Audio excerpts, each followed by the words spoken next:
All right, welcome everybody. Here we are with another episode of Wigs for Wigs. I'm Joe Cook, and I'm joined once again by Bill Venezia, and we have a special episode today. It's the first of what will hopefully be a collection of episodes like this, where we bring in authors to discuss their work in the field of history and politics. And today we have a special guest who's going to be joining us right after our opening ad here, and Bill's going to tell you a little bit about who our guest is. Well, we're Joe. In fairness to everybody, I want to say that our guest is the son of a good friend of mine by the same name. Joe Pompeo was a correspondent at Vanity Fair who previously worked at publications including Politico and the New York Observer. His writing has also appeared in the New York Times, Bloomberg Businessweek, Columbia Journalism Review, and many other outlets. He resides in Montclair, New Jersey with his family. Joe has written a great book by the name of Blood and Ink. Blood and Ink, and what's the full title? What's the subtitle of the book? The Scandalous Jazz Age Double Murder That Hooked America on True Crime. So, of course, this is not a true crime podcast. There are plenty of those out there, but we know that that's a trend here in pop culture today, is people's love and fascination with true crime. So this is trying to explore where that has its roots in American history, all the way back in the 1920s. It's a superb book. It's gotten excellent reviews. Bill, could you just tell us a little bit, a blurb about the story? In September of 1922, as America plunged into the era of dizzying innovation, brazen extravagance, and sordid crime, two artfully posed corpses were found beneath a crabapple tree on a notorious lover's lane in the shadow of Jazz Age Manhattan. That's the crux of it. It's a book that has a backdrop of the jazz era of the 1920s. The beginning of the Roaring Twenties. Yep. The flapper era, where the old regime had been broken by the end of World War I in terms of the imperial world and the Victorian age, into the flapper age. And it was all fueled by the tabloid press, which plays a big part in Blood and Ink. Yes, so Joe Pompeo is the chief media correspondent for Vanity Fair. He's an expert on covering the media and how they address things in society. So this is a look back at what that was like 100 years ago. And it brings in a lot of elements of 1920s society, the conflict between the dying out Victorian era and the new, more liberated era of especially women. It has issues of class. It has issues of economics. It has issues of competition between the newspapers. It's an incredible cast of characters. You have William Randolph Hearst. You have Frank Hague, the political boss of Jersey City. You have Hudson County in New Jersey. Yeah, you have various political leaders. You have Philip Payne, who I was not familiar with before, who is a newspaper publisher, who has an incredible story, who really fuels a lot of this stuff. And you also have just incredible people on the lower level, in the nitty-gritty of this. People like a woman known as the Pig Lady. And we're going to get into all of that with Joe Pompeo. So stick around, everybody. We'll be right back after this break, and we'll be joined then by Joe Pompeo to discuss Blood and Ink here on Wigs for Wigs.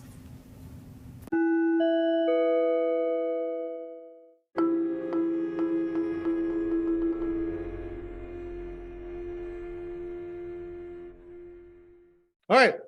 We are back here on Wigs for Wigs, and we are joined now by Joe Pompeo, and we're going to be talking about his book, Blood and Ink. So welcome, Joe, and could you kind of tell us a little summary, maybe a little blurb about your book? Yeah, so this is a wild murder mystery from Jazz Age, roaring 1920s era.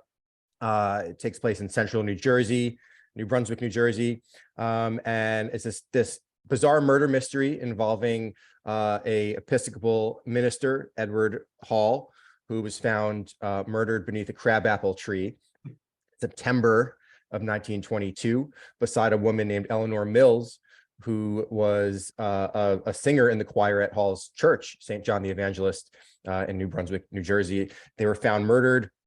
It set off this big scandal because obviously Eleanor Mills was not the wife of Edward Hall, who was in fact married to this illustrious, rich heiress named Frances Hall, who had this very distinguished family and was this well-connected kind of elite New Jersey clan.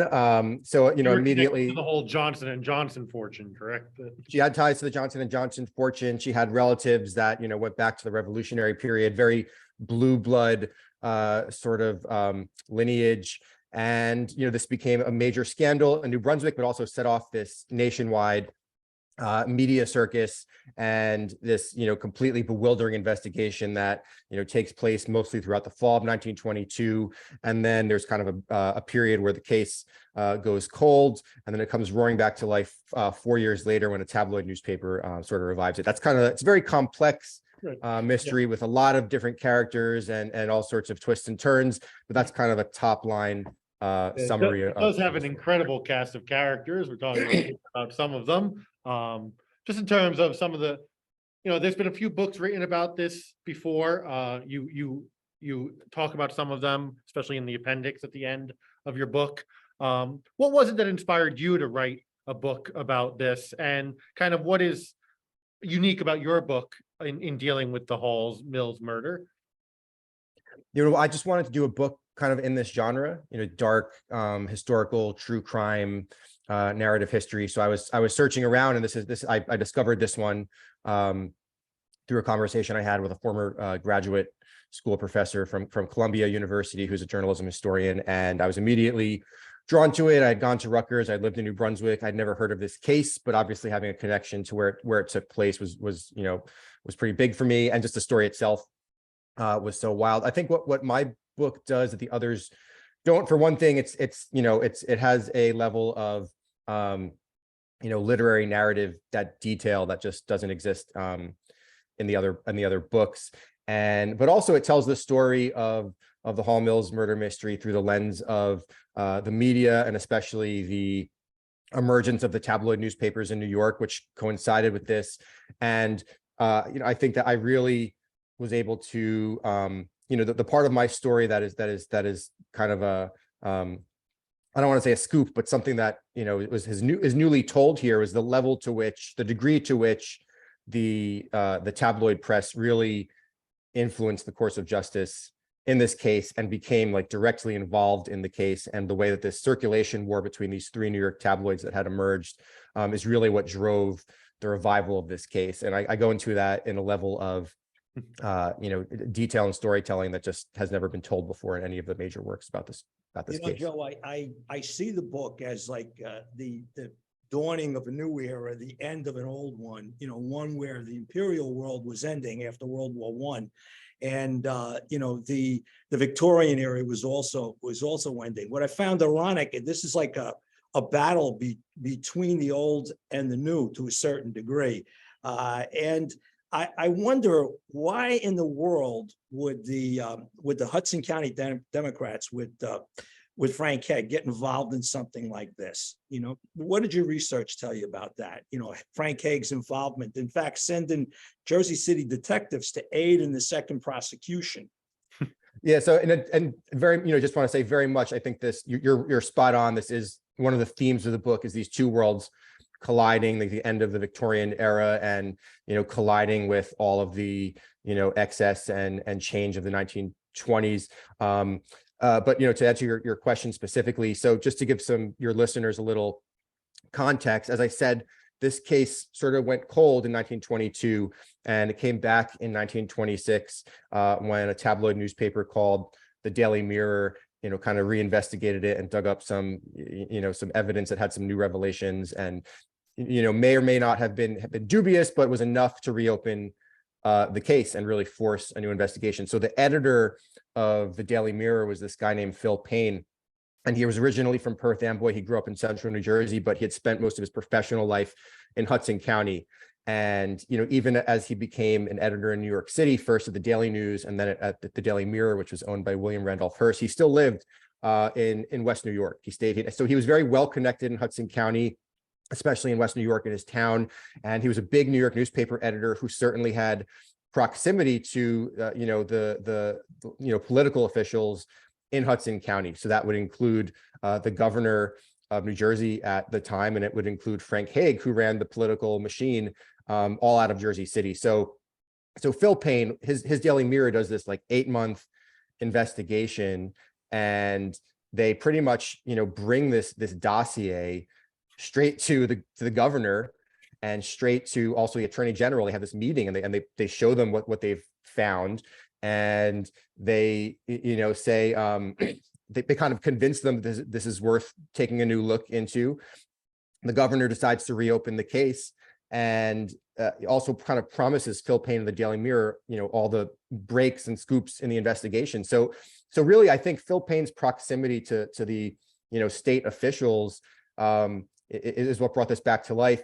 And then, of course, Frank Hague, since he's the mayor of Jersey City at the time, and very closely connected to the governor, he basically offers up Jersey City detectives. The governor appoints his own special prosecutor, Alexander Simpson. So these are all these kind of Jersey City Democratic officials who kind of take over the investigation. And I think for them there was a certain degree of I think just glory. This has been a huge spectacle in New Jersey, and even the governor in 1922, Edward Edwards, he was really wanting this case to be wrapped up because it was an embarrassment that the officials couldn't figure it out. couldn't figure it out, and there's so much public pressure and so much pressure from the local newspapers and so much national media attention. So it was kind of this embarrassment, and I'm sure there's some degree of this would have if they could finally close this case, that's great for them. It's great for the Daily Mirror because it's boosting their circulation to bring this case back to life. And it also sets up this interesting dynamic where Alexander Simpson, the special prosecutor, and the other Frank Hague and the governor, they're all these they're Democrats. And the family in this case, they were these rich Republicans, and their attorneys that they hire are these kind of wealthy Republican attorneys. Wealthy Republican. Old guard, yeah. And the defense attorney, and the lead defense attorney in 1926 who went to trial was this guy Robert McCarter, who's the founding father of McCarter and English, which is a big law firm. It was founded in Newark. Yeah. And they said, it was said in the newspapers, named for them. Yep. Yeah.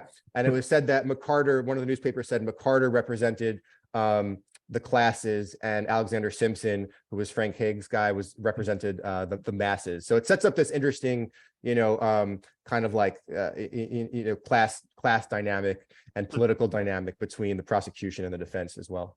I found it interesting too because McCarter was a graduate of Princeton and was at Columbia Law School, as the other guy, Mr. Simpson, graduated from the Jersey City Public Schools.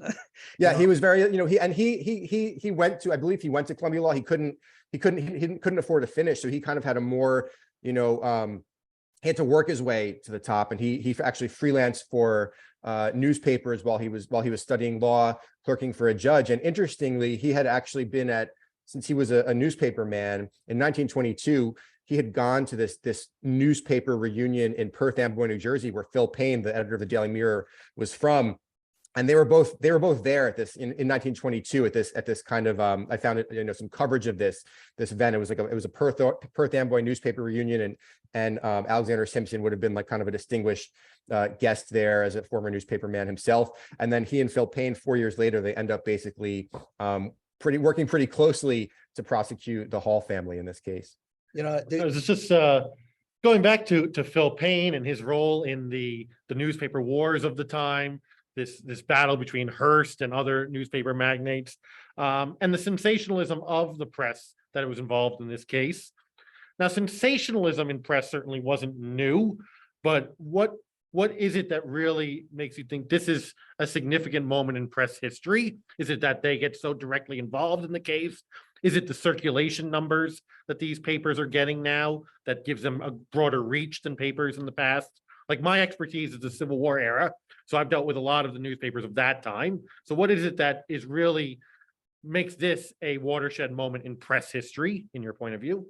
So what's new is the tabloid format. This was a completely new genre in America. Tabloids were founded at the turn of the century in Great Britain with the London Mirror, and in 1919, this guy Joseph Medill Patterson, who's from the Medill dynasty that controlled the Chicago Tribune, he was very taken by the Daily Mirror, and it was having this great circulation and advertising success in London. And he decided he wanted to start a tabloid newspaper in America, and particularly in New York City. So he founds the New York Daily News. And what's new here, tabloid newspapers, as you say, crime and murder and scandal, the newspapers have always covered these things, and people have obsessed over murders that the newspapers are really going wild with, but never in the form of tabloid coverage. So the Daily News comes along. This is a photo. It's a newspaper that's compact, so a tabloid newspaper, it's easy to read. You open it like a book. It is filled with photographs. That was the main distinguishing element of tabloids, and really what drew Joseph Medill Patterson and other publishers to the form was that, photographs were the centerpiece here, and that was a completely new innovation. They were called picture papers at the time because that was you'd have the front page. If I'm not mistaken, just the ability to put photographs into a newspaper was a relatively new innovation. Yeah, it was relatively new. There was advances at the time of the Civil War. So and the broadsheets had pictures too, but really, like a tabloid newspaper, the front page would just be filled with these gigantic photos, enormous headlines. The tabloid newspapers in particular, they were really, first and foremost attracted to these really lurid storylines involving murder and sex and scandal and divorce. And they could tell the story in a way through photos and through this really kind of more purple prose. And again, just the whole packaging in this really entertaining way that the other newspapers didn't. And all the newspapers covered this case, the New York Times, they printed more than anyone else, but you read a New York Times article, it's very informative, but it's a little more boring, and it's very long, and it goes on and on and on. There's really no pictures. So the tabloid press, I think, were really able to animate stories like this in a way that hadn't been done before. I think you alluded to it in the book that the tabloid newspapers, the rise of it, they were predicated on the fact that you could fold it and read it on the subway, number one, and it appealed to the masses. So again, it was more accessible. And going back a little bit before this era, I mean, Hearst's publications, in terms of, they basically provoked the United States into a war, Spanish-American War. Absolutely, yeah, and they, there was also there's a book that's about the battle between Pulitzer, the circulation battle between Pulitzer and Hearst at the turn of the century. Right at that period where they were really at war, and there was another murder case. At the time, which is this torso murder, where this body, different parts of it are found in different parts of New York City, and it became this crime of the century. And again, the newspapers, they went to war over that case and this different in a slightly earlier era. So this is not like something new for newspapers to be at war over murder stories. But again, it was just the tabloids was a completely new form that readers hadn't seen before. And I think that, even the Hearst papers and the penny press from the 1800s before that, they did make newspapers more accessible to readers. They were called the penny newspapers in the 1800s because the price dropped so significantly. And that was able to attract this mass audience for the first time. The tabloids just really took that to the next level. And they did, Joe Patterson with the Daily News was very scientific about circulation, and they did go into working class immigrant neighborhoods in New York City. And, he went to subway stations and newsstands and had his people talk to readers and ask what they wanted. And they really, we call these like down market, lowbrow newspapers, but they also made news more accessible to a class of people that were not going to be reading the Times or the more highbrow commercial press of the day. I found it interesting because just recently here in one of my classes, I was showing a clip from Ken Burns' documentary about Prohibition era, and he talks. One of the historians there says, talking about the mobsters in Chicago in around 1926, 27, that this is the beginning of the great newspaper wars with these sensational stories about murder and sex and crime. And yet the case of the Hall Mills murder is 5 years fully before that, that you uncover in your book. So sorry, Ken Burns, but seems like the beginning was a few years earlier than 1926, 27. Joe talked about the amazing cast of characters in this. One of them was Willie Stevens. He reminded me of Mortimer's brother in Arsenic and Old Lace, the one that thought he was cousin Teddy, who thought he was Teddy Roosevelt. And it's ironic that he was so well prepped in that second trial because he came off like credible, and he didn't blow up on the witness stand. I mean, it kind of, I think,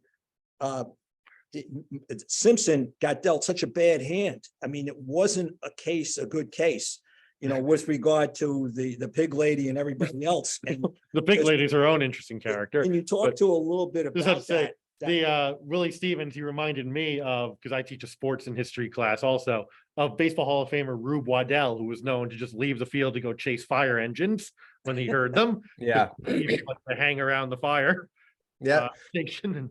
Well, I think what you're asking is to talk about, why the prosecution, couldn't bring this home. And, it's not too much of a spoiler to say. I don't want to give too many spoilers because we do want people to buy your book. But it's unknown. This is still considered, the case is technically unsolved to this day, but the trial in 1926 did not go well for the prosecution. And I think what's interesting, you mentioned the pig lady as another interesting character in the story, or the pig woman. She was really the star witness both in 1922 and 1926. And she was really the centerpiece of the prosecution's case both times. In 1922, there was a grand jury, so there were no indictments. 1926, there was a trial. But this woman, her name was Jane Gibson. She was a pig farmer who emerged in 1922 when there was really, no momentum in the case. And she came forward with this supposed eyewitness tale of the murders. And she had this farm that was adjacent to the abandoned farm where the bodies of Reverend Edward Hall and Eleanor Mills were found. And she claimed to have been out on, riding her mule, a mule named Jenny, on the night of the murders. And she happened to stumble upon, this commotion and heard gunshots. And she heard a woman cry out, "Oh, Henry." Henry Stevens was the other brother of Francis Hall and Willie Stevens. And she heard 4 gunshots. And she had different versions of this tale that she told. And some were a little more dramatic, some were a little more detailed, but the arc was really the same. So in 1926, even though the Daily Mirror had kind of like put together all this dossier with these kind of, juicy revelations, which included allegations that a maid in the household of the Hall family had been bribed into silence, and she'd actually witnessed the murders and all this other sort of stuff. Once again, the prosecution kind of comes back to Jane Gibson and really makes her testimony the centerpiece of the trial. There was one other thing, Willie Stevens, who's the oddball brother that we're talking about.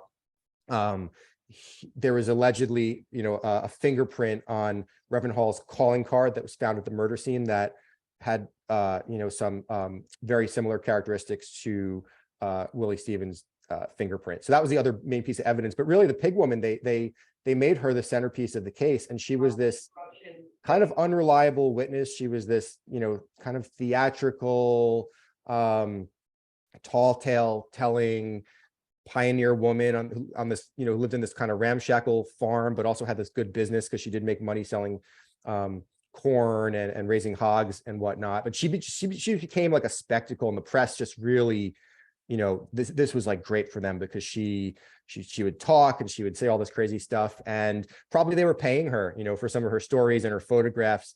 But they also dug into her past, and the story she told just didn't seem to align with the reality. What I was going to say is, not only did her story about the night of the murder not stay perfectly consistent, but she couldn't remember how many times she had been married. Yeah, all this whole, all these wild and husbands and all these weird inconsistencies. And I think at trial, even though the prosecution, Alexander Simpson said he really believed her story, and and to some degree, we don't want to just discount a witness because they're kind of an eccentric wackadoo, as she seemed to be.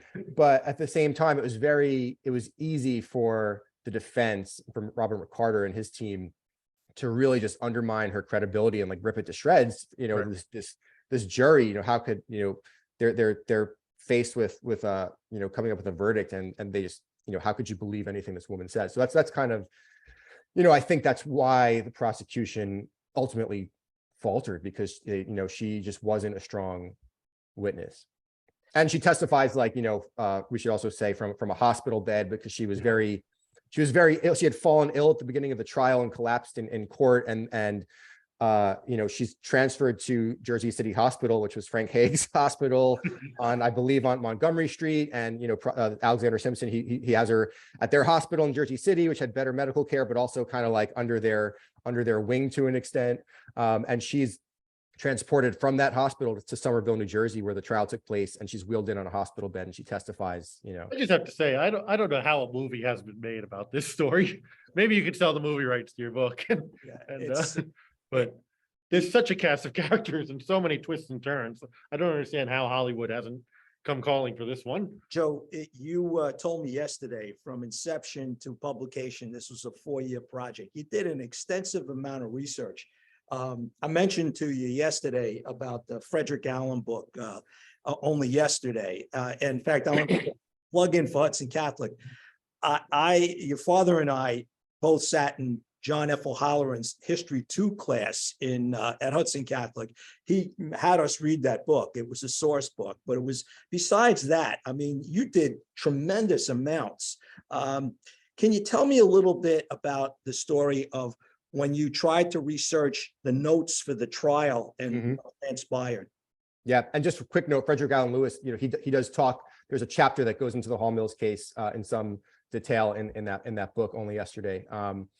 And kind of places it in the context of the Jazz Age and how it was a big sensation of the day. But yeah, there was a lot of books and a lot of archives, and in particular, the archives you're referring to were this trove of original witness statements and depositions from 1922 and 1926 that I was kind of looking for, because Rutgers has an archive about this case that has it's based on the physical evidence that still exists in the Somerset County Prosecutor's Office. And I went there as well and looked at the original stuff. And it includes, aside from physical evidence, like, the clothing they were wearing and items that were found at the crime scene, which I was actually able to handle and hold. It has a lot of documents, and, it has a list of like all the depositions and interviews that the prosecution, the detectives did in the case, but they didn't have the actual statements or the interviews. And I was asking the evidence unit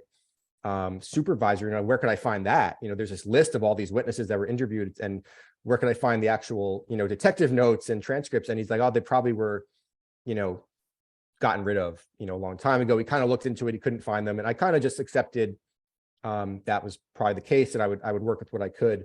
And then miraculously in early 2019, I'd been at the prosecutor's office in February 2019, and a few months later, when I was pretty kind of at the final stages of working on the proposal with my agent, I just happened to stumble upon the website of the New Brunswick Public Library. I don't know why I was looking at it on this particular day, but I just noticed they were advertising this new Hall Mills murder case collection. I was like, what's that? And I inquired, and it turns out this was exactly what I was looking for. They had all those records, and it's a really amazing story of how it turned up, which I talk about, as you know, in the end notes to the book. But basically, the archivist from the public library had been invited into the home of this old guy in New Brunswick whose wife had just died, and he was cleaning out his basement, and they were looking around to see if there's anything that the library could be interested in. And she sees a box in a corner and opens it up, and lo and behold, there's these ancient prosecution records, and it's several thousand pages in all. And she took them and cataloged them and put them into this collection that's available at the New Brunswick Public Library. And that, again, I mean, this was what enabled me to tell the story with a level of narrative detail that I don't think would have been possible otherwise, even just from drawing on newspaper accounts, which were very detailed. This was characters discovering how they found the bodies, arriving at the crime scene, and in such a level of detail, in some cases days or weeks after the murders had taken place. And again, there was also documents from 1926 when a lot of these people were re-interviewed. So that's 4 years later, but they retold the stories. There was in some cases, several depositions from the same person. So you can kind of compare and see how how the stories might have lined up or didn't line up. And, it had dialogue. It's filled with dialogue from all my main characters. So you get a sense of how they talk, and you could have actual quotes that you could feel pretty confident were, there could have been some mistranscription, and that's just how, when you're dealing with historical narrative history, you have to accept to some degree that not everything could be 100% accurate. But it gave me dialogue. It gave me, such, rich material to work with. And I think that really, in terms of telling the murder mystery arc of the book,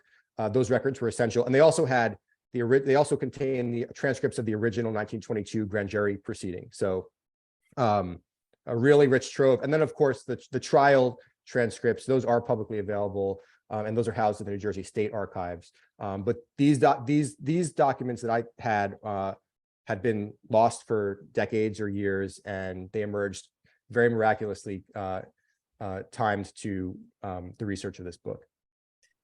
Just staying on the theme of research and going back to the newspapers, what was the process like of trying to find as many newspapers as you could here to show the reach of this case in the sensational press? Is it a lot of digging into the archives as many as you can? Is it a lot of microfilm? I can't say how much microfilm I've looked at doing, a little bit of the older press, or has a lot of this stuff been digitized? I mean, just kind of what was the process of finding the newspapers for you in researching this case from the 1920s? So fortunately, a lot of newspapers have been digitized and continue to be digitized. There's a great service called newspapers.com, which is affiliated with ancestry.com. And it's great. It's amazing for research. It's such a good resource. It's very searchable. It's a huge database of newspapers. So that was kind of the bulk of my newspaper research. I was able just to do, from my computer with newspapers.com. And not all newspapers are digitized, but they had a lot of the major New York papers from 1922 and 1926. So these were the New York Times, the New York Daily News, the New York Tribune, the New York Herald, the Evening World, and also local Jersey papers like the local New Brunswick paper, the Daily Home News. The Hearst newspapers are notoriously undigitized. So for 1926, the Daily Mirror and the other tabloid in the story, the New York Evening Graphic, which is very obscure. I had to go to the New York Public Library, and I say go, it was the pandemic, so it was closed at the time, but they have a great in-house research service where you tell them what you need, and for a fee, they'll digitize it for you. They'll go through the microfilm. So they were able to get me scans of the Daily Mirror. Unfortunately, the Evening Graphic, the third tabloid in this case, they were missing the microfilm reels from 1924 to 1928. So I had to rely on descriptions of graphic coverage and other sources, but they gave me everything from the Daily Mirror.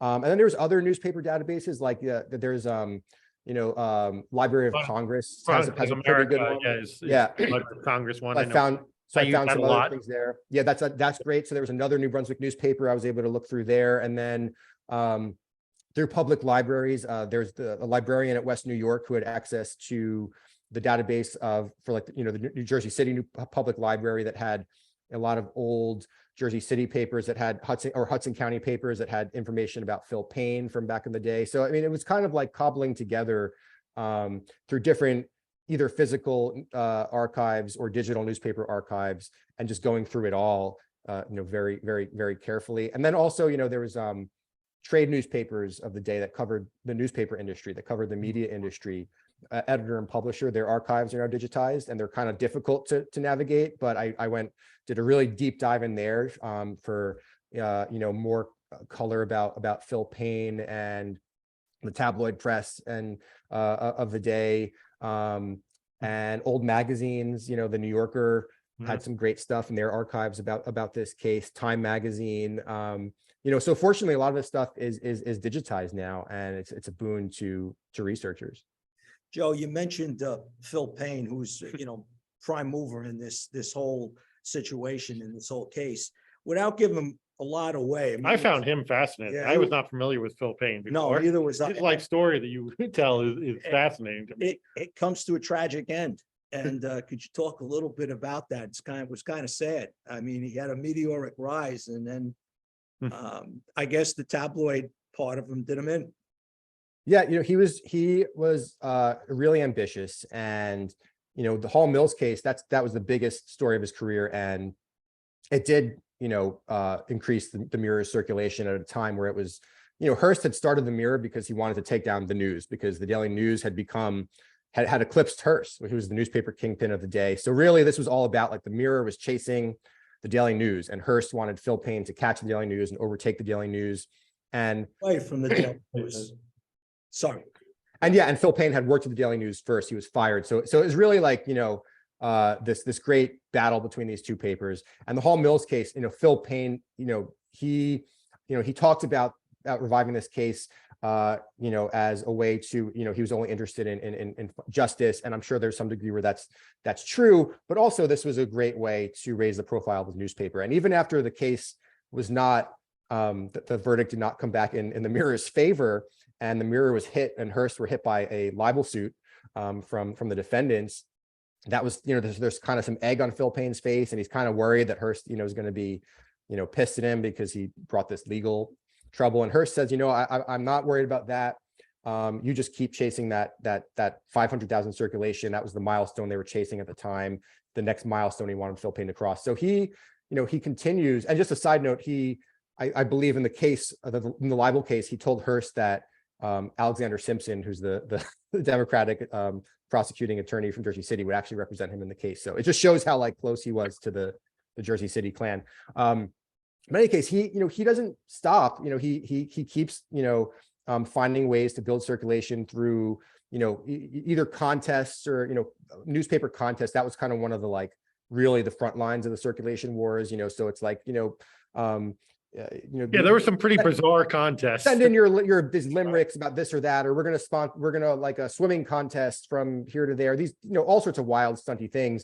But then, of course, just chasing really big stories. And at the same time, this aviation craze had kind of taken off because of Lindbergh's historic flight, and there was all these contests.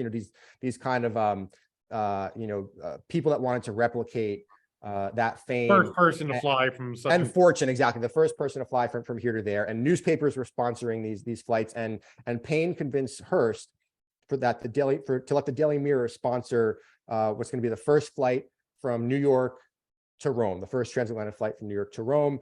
And he enlists these two pilots who were great, and one of them had actually lost out to Lindbergh in his historic flight.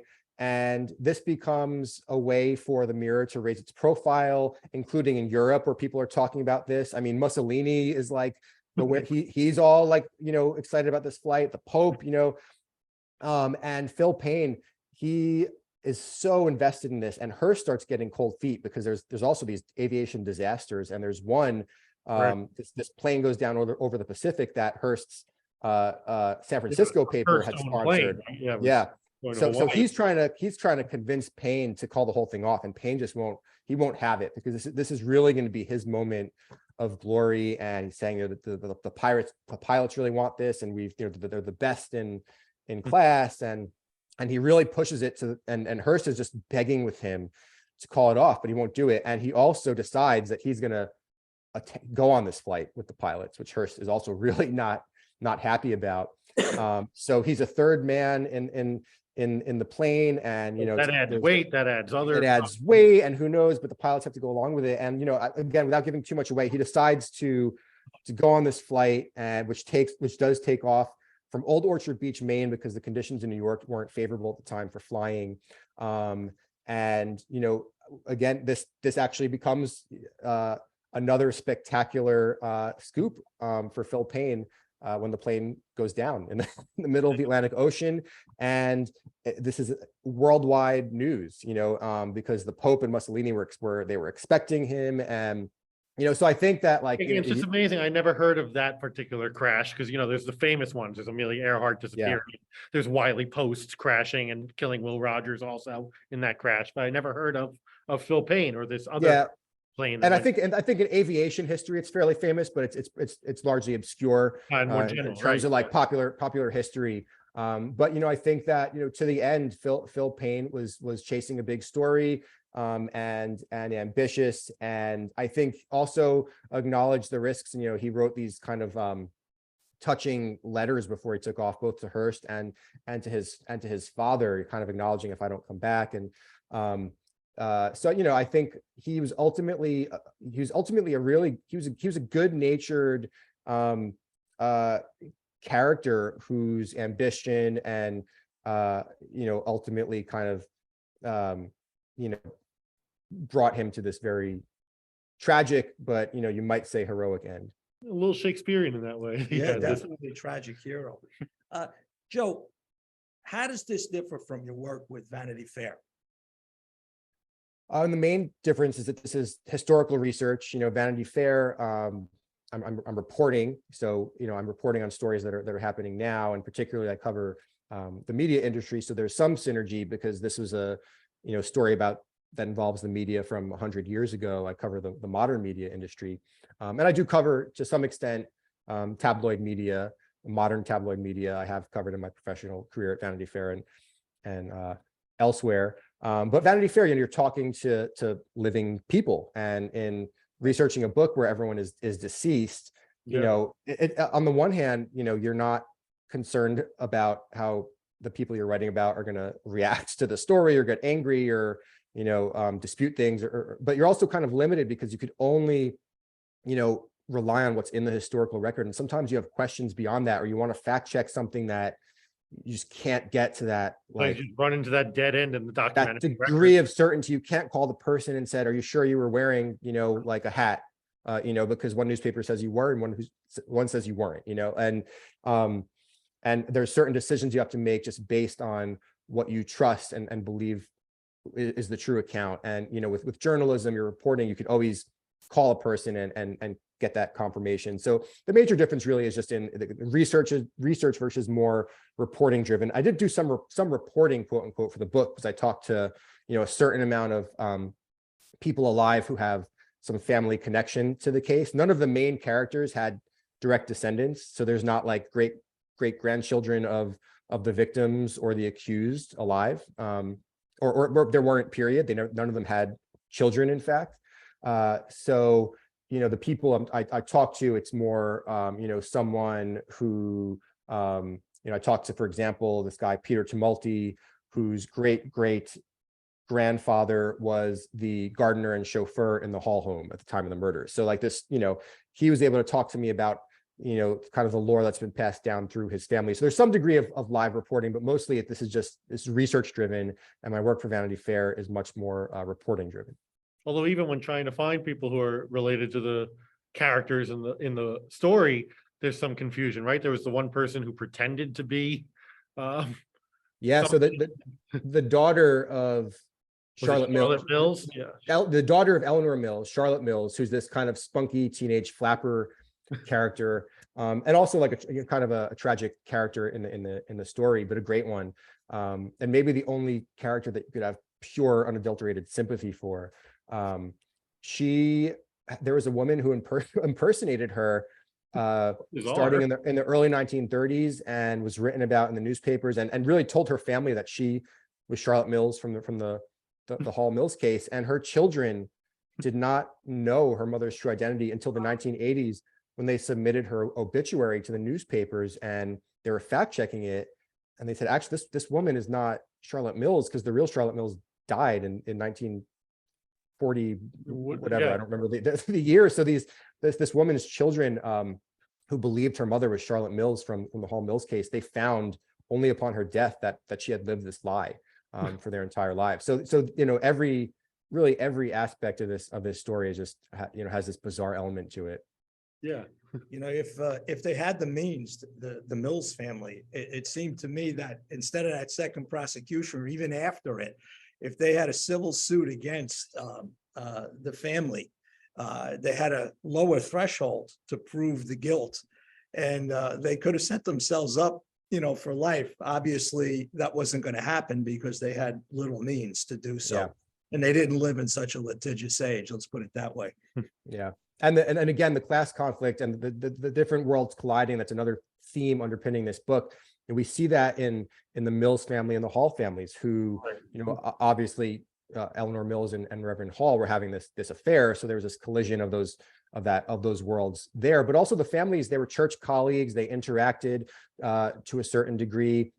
And the church, St. John the Evangelist, which is really the backdrop for this story, which is still an active church today. And I was able to spend time there and even see a play about the murders that this theater company had staged at the church, which is really phenomenal. That was a collision of these two worlds, these rich families up the hill, which would have been Francis Hall and her cousins, who were the Carpenter family, who was just, it's kind of like if you think of like their neighborhood in New Brunswick would have been like the Kennedy compound. They were kind of like the Boston Brahmins or something of New Jersey or New Brunswick. And then literally blocks away, you had the Mills family, who were poor and lived in this 4-room apartment that was just blocks from the opulent. Yeah, that's what's amazing. They lived so close together, and yet we're such different circumstances. And you also have, again, talking about these conflicts of different worlds, you have the wife of Reverend Hall, who is this old traditional Victorian woman. And then, like we said, Charlotte Mills, who's trying to get justice for her mother, who is kind of the epitome of an early 20s flapper.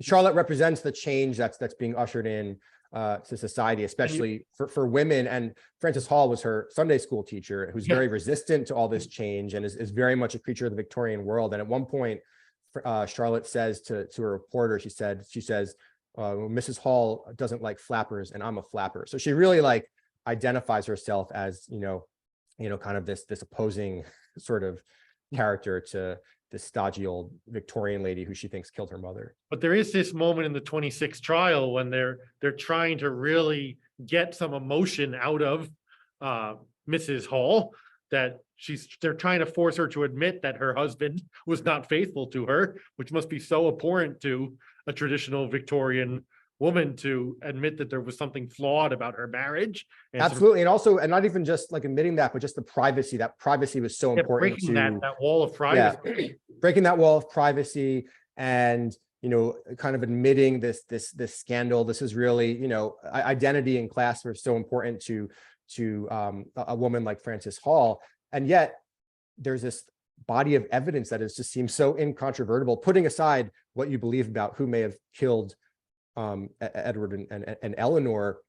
I think there's nobody who believes that they weren't having this protracted, steamy affair. And they've read these love letters out loud in court. Frances Hall is sitting there, and Alexander Simpson is saying, after all this, how can you still not believe? How could you still say that he was faithful to you? And she finally like almost cracks a tear, and she says, I guess I must admit there was something going on I was not aware of. So it's very like gentle admission, but it's actually a really amazing moment because it's the only time that she acknowledges this truth that was so apparent to everyone in the community and the entire nation who was following this. It's ironic too. James Mills never really admitted to it either. He comes around sooner. In the beginning, they were both, very. I cannot imagine why our spouses would be out there late at night on this farm unless they were discussing church matters. He said, like, it's not unusual for her to disappear for days. That's why he had excuses for the love letters. He would say, she loved to read romance novels, which was true, and she would copy down lines out of them. But he does come around much in 1922, in fact, and he actually says at one point, I believe, if Mrs. Hall, cannot see this is going on, she better get a better pair of glasses or something like that. He concedes it, but also I think, I think it also strains credulity to believe that he wouldn't have had knowledge of this affair. Their marriage had broken down. They fought a lot. It was not violent, but clearly, he must have known something was going on. I mean, Edward Hall accompanied her to doctor's visits, and James Mills may have even, there's some theorizing that he may have even just accepted this because there was some benefit it brought to their families. And others, the employee of the church. And he had a side job at the church, and Reverend Hall got him that job. He supported the family of 4 of them on a job as a janitor at an elementary school and as sexton of the church across the street on like something like $38 a week. So he a medical bill that the Halls paid for the mill. They paid for an operation she had. Considerable. It was a loan. But yeah, so even with Jim Mills, there's really motive. There's real motive there. He was That's the thing, is there's so many who have some plausible motive to have been involved in this murder, and so many people have been thrown out over the years as possible murderers. I mean, even was it Kunstler, the attorney in the 60s and 70s who drew out the Ku Klux Klan as that's one of them. That's the more probably the most controversial theory amongst historians of this case, and widely disbelieved. Yeah. But even at the time, it's not totally out of left field. It's not a very he admits it's a completely circumstantial case or theory. But at the time, in the 1922, there the Klan was around in New Jersey. 4 million people in the Klan in 1920. Yeah, it was there, and there was people in the historical record. There's people that were active in the Klan from New Brunswick. There was whispers that there had maybe been Klan members in the church, and the prosecution, the investigators at the time, they actually did it. You could find in newspapers that they talked about the Klan theory even at the time. So it's not completely novel. But Kunstler, he in his book, and I think he may have actually years later, I think he may have disavowed the theory. But the case for it is that the Ku Klux Klan, whereas today we just think about the Klan as in racial terms, but at the time they were also pursuing vigilante justice, like through from the standpoint of morality, so like adultery or drinking or things like that. Which is ironic because the 1920s Klan ultimately collapsed, this giant Klan, because of a sex scandal involving the leadership of the Ku Klux. Oh, is that right? Yeah, of course it did. The hypocrisy, of course. I mean, that's not surprising from the Klan, but it is what ultimately brought them down.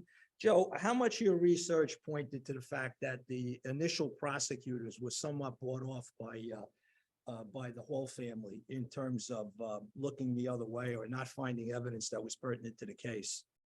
Well, my research points to that only insofar as it was speculated at the time, and there's certain characters that come forward at different points to maybe suggest this was true. I mean, the strongest allegation in that direction was this state trooper who in 1923 had been in 1922 into early 1923 had been investigating the case, and he kind of disappears. Yeah. And then in 1926, they track him down. He had been like an army, he had joined the military and he was a deserter. And they track him down on the West Coast and bring him back to military base in military prison in Governor's Island. And he claims, and he testifies at trial, that in 1923, after this grand jury had failed, but he was apparently still kind of investigating or looking into this, that he claims that one of Francis's cousins, Henry Carpenter, there's a lot of Henrys in this story and a lot of Edwins and Edwards and Francises, but he claims that her cousin Henry Carpenter and the local prosecutor at the time, Azariah Beekman, had paid him off to leave town, that he accepted a $2,500 bribe from them, and he testifies at trial about that. They, of course, strongly deny this. Azariah Beekman, the prosecutor, he was dead by 1926, but the family denies this. And so there's whispers, and I think the prosecution in 1922, the special attorney at the time, I mean, he did such a bad job in court when he's interviewing the pig woman. I mean, there's a point where he's almost like, sounds like a defense attorney, he's undermining his own witness's testimony. And maybe that's because, he just knew it was such a lost cause at that point, and he was frustrated or what, but I think the newspapers certainly, and the Daily News in particular, kind of, I think, and the Daily Mirror later painted this picture that there had been this influence from this family that had all this money and had connections to the local authorities. It comes out also in the allegations in 1926 involving this maid from the household, right, where these allegations made by her estranged husband, who also claims that she was paid off, and that she had told him that they had paid off one of the detectives from Middlesex County. So it's all these, it's all unproven, but it's in the air, I would say. Joe, just as we wrap up here, what's next? What's next for you in terms of writing? Well, obviously, I just finished a deadline for Vanity Fair, so I've magazine writing and my day job, of course. But in terms of projects, I have some, other historical true crime sort of ideas that my agent and I are kicking around, for a next book, or maybe, other things that might be, in the audio realm or whatnot. But basically, I'm kind of in the heavy, back to the drawing board research phase, figuring out what could be, in my next sellable project. And I have a few ideas which are too unformed to speak about now, but hopefully, another book in this genre, and maybe something a little older. I'm interested in going back a little more into Gilded Victorian age, or turn of the century sort of time period. Well, it's not going forward to the Lindbergh baby, staying here in New Jersey, but going backwards. No, but there will be, just a tease. I know of a book that is in the works now about the Lindbergh case, which is probably why people don't remember the Hall Mills case as much, because this was a much more even more wild crime that happened in New Jersey, just maybe 20 minutes away, and I think kind of became the true national celebrity. So it's national celebrity who was born of the furor of the 1920s, the clamor of the 1920s. So so a little older though.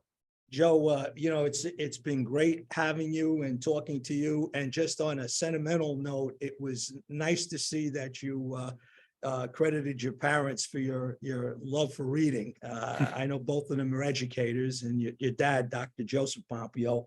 I've spent time with both your mom and dad in the morning for breakfast, and you could hear a pin drop because everybody's reading. Yeah. But obviously, the apple didn't fall far from the tree. And to all that are listening out there, the book is called Blood and Ink by Joe Pompeo, and it's a HarperCollins book.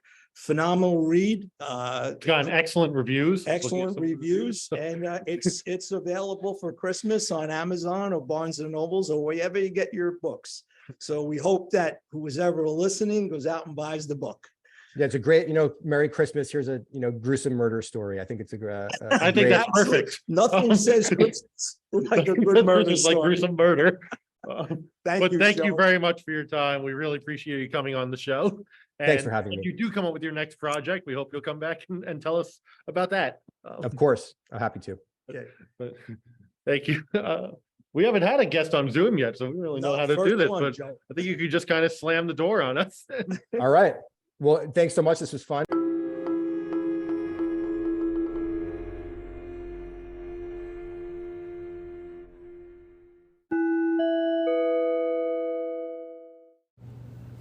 All right. Well, we're back here on Wigs for Wigs, and man, Bill, that was quite an interview. First time we're bringing in outside guests from outside our school, and that was good. Subject matter was history, politics, sex. Yeah. All was missing was rock and roll and drugs. That's it. That was the coming of 50s. But it was, you could see the work to put in 4 hard years to get this book published. But it's a wonderful, wonderful book. And it has all of those features in it. And basically, tabloid newspapers are here with us still. Yep. Tabloid newspapers, tabloid TV, tabloid internet. Yeah. Clickbait. And honestly, I guess social media is supplanting that, as the newspapers are basically on the decline. But it's great to see where social media was born in terms of this issue. Yeah. I'm looking forward to the next book he writes, and For sure. He's like I said, I hope to bring on a number of other authors here to talk about their work. I'm trying to reach out to some people I know through my Civil War community connections and see if we can bring some people in.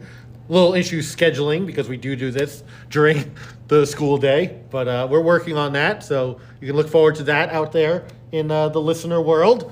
I didn't want to ask him this because I didn't want, big spoiler. Who do you think killed Hall and Mills, Bill?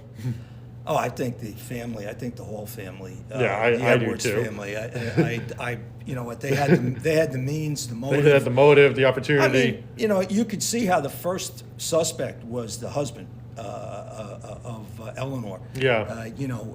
James. But Well, especially because, I could see that, but I think I agree with you. I think it was the Reverend's family, the Hall family. And the other brother besides Willie, Henry, who was from Lavalette, which is ironic too, because Lavalette is a suburb of Jersey City. You can get the Jersey Journal, that newspaper, in Lavalette, which probably isn't too much worth reading. Yeah, his alibi was that he was fishing that day, but they didn't really have any direct record of it. No. Somebody had claimed they saw him in New Brunswick that day, so maybe the pig there's lady, some holes in his alibi. Maybe the pig lady's testimony had some truth to it, some validity. If she wasn't such a poor witness in terms of who the heck was she? What name did she go by? How Right, many I mean, times was she married? it's And how many bizarre. kids did she have? You know, person. But I agree. I think it was the Hall family. yeah, So, I think so. I think it was still unsolved. We can't say 100% sure, no, but and we'll never know. we'll never know for sure. But I think that, and I can't wait. I said it during the podcast. You said it this morning. There has to be a movie made about this. Oh yeah, this is definitely grist for movies. You know, This is- Joe Pompeo's got to sell the book rights to this to make a movie. Some studio out there, a movie or a miniseries. This could be a miniseries. There's Yeah. so many twists and turns. Even the after stuff could be an episode at the end of a miniseries. You know, the person pretending to be Charlotte Mills, the future people trying to dig up evidence and figure out who it is. This has to get done. So Hollywood, get on that. This is a call from all of us here in the Wigs for Wigs community. Hey Joe, maybe we could get bit parts. I want to play Frank Hague. You could be Frank Hague. I don't know who I could be. One of the people who stumble upon the bodies. I'll play that part at the very beginning because they don't show up too much again after that. But yeah, let's get this done. Or I'll play one of the inept prosecutors. That'd be good. There's so many of them. You know what? I still think I'll play an too- assistant prosecutor who, all of them who failed. Yeah. You know, the case also had a little bit of a problem jurisdictionally. Right, Yeah, I didn't bring that. I was going to bring that up. That it crosses county lines. It did because They New weren't sure Brunswick where is- exactly the murder happened. The body is found one place. They think the murder actually happened somewhere else. And the counties are disputing it. So there's a lot going on here. Yeah, It's New just- Brunswick is Middlesex County, and the farm was basically located in Somerset County. Right, and then you have Hudson County getting involved, as you said. Then you get Hudson so County. it's very What- confusing. what a It's a triangle. great story. We really recommend that you go out and pick up a copy of Blood and Ink by Joe Pompeo. I hope this interview convinced you that it's worth picking up. We didn't even scratch the surface of a lot of stuff in this book. So go out, look it up, find it, buy it, read it, and let us know your thoughts on who killed Reverend Hall and Charlotte and Mrs. Mills. And we'll be back again soon with another episode here to discuss another topic here on Wigs for Wigs. Take care, everybody.